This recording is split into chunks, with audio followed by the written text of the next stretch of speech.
Exclusively on the OysterLink Podcast, the fastest growing hospitality job platform in the US. Meet Diego, co-founder of Temple Street Eatery, one of Fort Lauderdale's top Asian American food spots. He shares valuable insights from his 2 decades of experience in the restaurant industry, lessons from his journey, and what it takes to stay relevant in today's fast-moving hospitality world. Hello everyone, and welcome to the OysterLink Podcast, the fastest growing hospitality job platform in the US.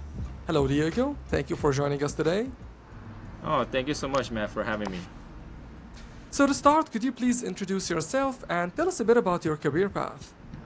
My name is Diego Ng, co-founder of Temple Street Eatery in Fort Lauderdale. My career, I've spent about 20 plus years right now in the hospitality industry. Went to school in Florida International University in Florida for hospitality and focus a little bit more on restaurants. Nice, and can you tell me about the restaurant?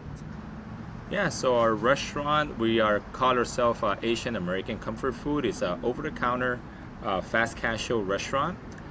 We focus on what we say Asian American food, which is a little bit of Chinese, Japanese, Korean, Vietnamese, with a little bit of a South Florida, flair to it as well. And we do it in a very casual setting, come over the counter, place an order, do online order as well. We also do caterings and stuff like that. And how long have you been operating? So the restaurant has been open since 2014 in Fort Lauderdale. We expanded to another Pembroke Pines 2 years ago with a projection to expand one more next year. So you mentioned you are the co-founder. Then let me ask you a question. In a risky business like, owning a restaurant or founding a restaurant, what is that one lesson that no one teaches you about this industry? I mean, what's that thing that no one warned you about before co-founding a restaurant? I say, that's a great question. I say that you really don't know what you're getting yourself involved until you get into it. We like to say that, hey, you open a business, let's say as a restaurant, might be very focused. Like for me, I'm more culinary oriented in the beginning. Obviously, I started as more as a chef, but then as you are now founding a business, it's like just being the chef is just not enough. You have to be a trick of all trades, and be able to fill in every single aspect of a business.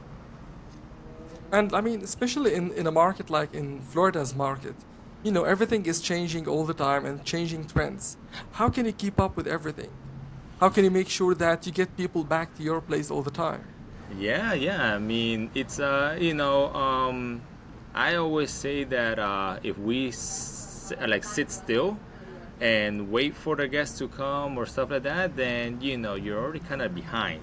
You always have to start studying the trends. You always have to start looking at, what is going on around your community, and you want to stay a little bit fresh, so you always have to be constantly learning and applying new, reinventing a little bit, in a way of saying the business, so that it stay relevant to the times, and especially nowadays, just everything is moving so much faster, having social medias and having platforms like this.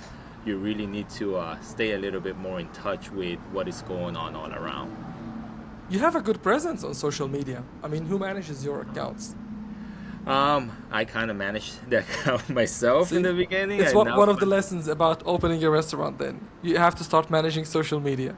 Yeah, I mean, when I just started opening the restaurant, Instagram was, started to boom. I believe that, social media was very important aspect to it, and you can see it, right? Like how something as simple as at that time just posting a feed, right? We didn't have the stories and all that stuff in the beginning, and you post a feed and you get like instant result, like posting today's special, and then people will come and get those specials, right? And then here comes stories, right? Where now you're sharing the stories and letting people know it's a little bit more fast. And then reels. Now it's like everybody's all into reels. So we gotta do, hey, make sure that everybody do a fun, quirky reel about what's going on.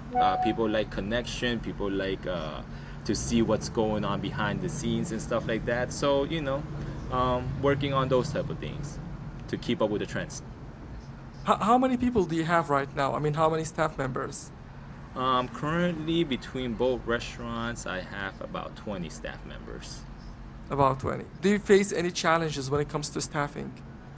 Like everybody else in the hospitality The industry, turnover rate, the yes, I'm turnover guessing it's rates too are high. quite big and stuff like that. I believe that, like my philosophy, I always say, like, hey, in order for us to succeed, we need to take care of the people. So it's not just hospitality towards the guests, it's also hospitality towards your staff. So for me, very important to also make sure that I do the best that I can for them and try to empower them to understand, like, some people, like I use the dishwashing station, in the restaurant industry as an example. Not a lot of people are gonna be like, oh, I want to be a dishwasher, right? But it's the foundation. It could be the beginning of a person that has no experience whatsoever in the industry, and it is like the person that gets to see the whole shebang, right, of the restaurant, from like what the guests are eating, how much they're eating, when the items are deliveries are coming in, and then the front of the house, back of the house staff are coming into going into the back, and how everybody handles. So I say, like, hey man, this is a very important position. Like, don't undermine just because you feel like you're a dishwasher person that you're not. We're all equally have the opportunity to become better. You know. And what makes you hire someone immediately? I mean, after an interview, what makes you like someone so much that you would hire them right away? It really is about personalities, and when I started in the industry, people used to say, like, I was taught, like, stay in a company for a while, loyalty, like stuff like that, right? Having showing the education stuff, like being able to say, like, oh, if you went to culinary school, is really good. But I mean, I think personality and also grit and integrity is more important as well, because there are people that are not experienced in the industry whatsoever, but if they're hungry and they're ambitious and they want to learn, I like to think that I would love to be able to offer them those as a learning curve, whether it is to grow in my company or learn it and then go somewhere else. And let me And ask, the opposite question. What makes you fire someone right away? I actually don't really fire that many people. I don't believe in firing unless if the person themselves drop the ball or they're just not good people. I like to see that. I like to think that everybody has a good in there. It's just maybe they don't know how to express themselves or how to talk about it. So I do give quite, like people say, like 3 strikes and you're out. Like, I do like to give people the opportunity, but if they don't, if the person just, does either they don't understand it or they don't take it in, um, then that's the moment where I'll be like, okay, you know what? I just don't think it's the right fit. Let me Let ask them. you, what was the best advice that you ever got in this industry?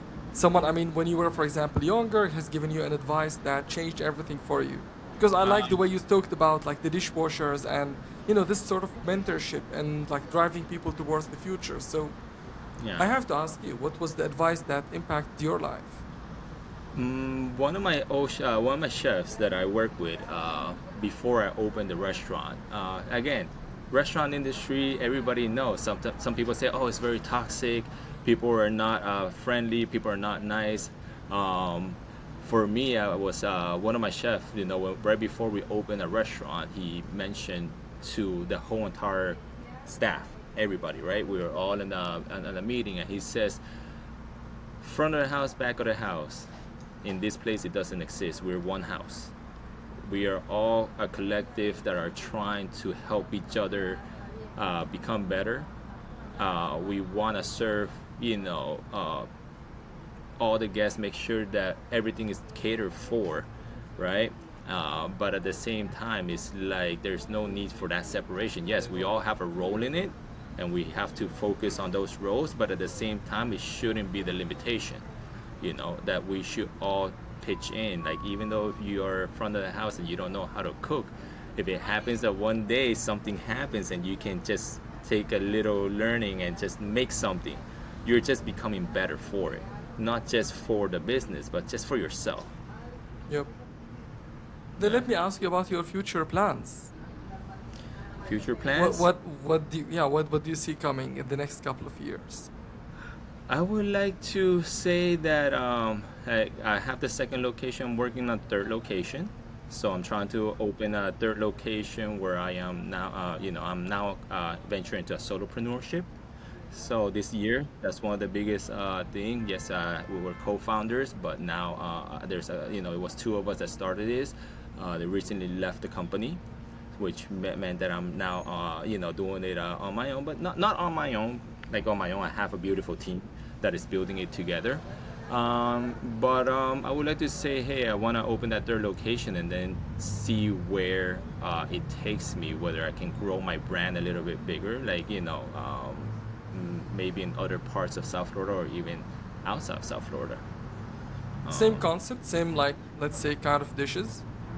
It will always be a base. What I like about, like I said, I call myself Asian American comfort food just because it allows me to become a little bit of more like a chameleon.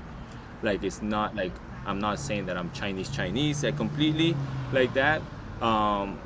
I can take twists. Like here in South Florida, obviously there's a big Latin community. So our food has Latin influences, I have a dream that, hey, maybe if somebody one day decides to ask me to, let's move to Texas and open something, right? You have the base, noodle bowls, rice bowls, sandwiches, and stuff like that. But there will be a take on, like, let's just say Texas barbecue, right? We'd love to put that into the mix, into the fold, so that it kind of like connects to that community and kind of like let them see that, in my case, like what Asian American really means, which is, for me, it's like having my heritage, but my heritage being influenced by my surroundings. Nice. Mm-hmm.